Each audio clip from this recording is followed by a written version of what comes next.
इस वक्त कमेटी ने काम किया, किस शिद्दत काम करता हूं, अपने फर्ज को झुककर सलाम करता हूं, फिर भी आप खिलाफत कर रहे हैं, तो तेरी मुखालफत से निखरती है शख्सियत मेरी। मैं सियासी दुश्मनों का भी बहुत एहतराम करता हूं। तो इस एहतराम के साथ मैं अब आगे का बयान शुरू करता हूं और मैं ये बताना चाहता हूं कि एक बड़ी सिंपल सी बात है, जो अभी माननीय नड्डा जी ने भी कहा, दुनिया के तमाम मुस्लिम देश बता दिए, इस्लाम की धर्म स्थली सऊदी अरब, सबसे बड़ा मुस्लिम देश इंडोनेशिया, जहां खलीफत रही वहां टर्की, और यहां आईएसआईएस का इलाका, वहां इराक और सीरिया, वहां कहीं भी कुछ भी नहीं है ऐसा, फिर भी हमारे यहां क्यों है, कैसा? तो मैं कहना चाहूंगा सभापति महोदय, एक हिंदी में कहावत होती है, नया मुल्ला प्याज ज्यादा खाता है, परंतु यहां तो जो गैर मुल्ला प्याज बहुत खा रहा था, और इतना खा रहा था कि आंसू निकल रहे थे गरीब मुसलमान के भी और देश के भी। इसलिए मैं कहना चाहता हूं सभापति महोदय, अगर छोड़ दीजिए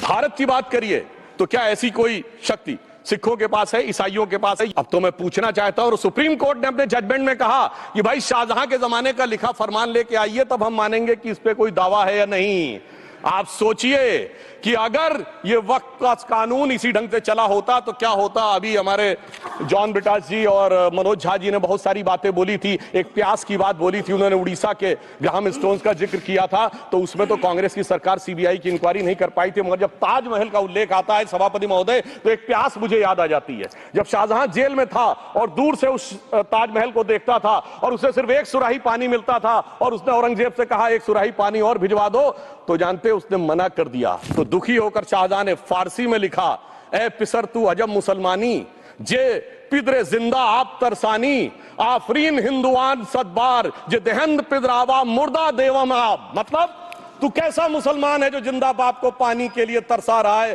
तुझसे तो आफरीन 100 बार उन हिंदुओं को है जो पितृपक्ष में मरे हुए बाप को भी पानी देते हैं। और सभापति महोदय, मैं बताना चाहता हूं कि ये हमने ईमानदारी से मुस्लिम समाज के कल्याण के लिए बात की है, क्योंकि एक तरफ खड़ा हुआ है ईमानदार मुसलमान जो शराफत के साथ ईमान को गले से लगाए हुए है, और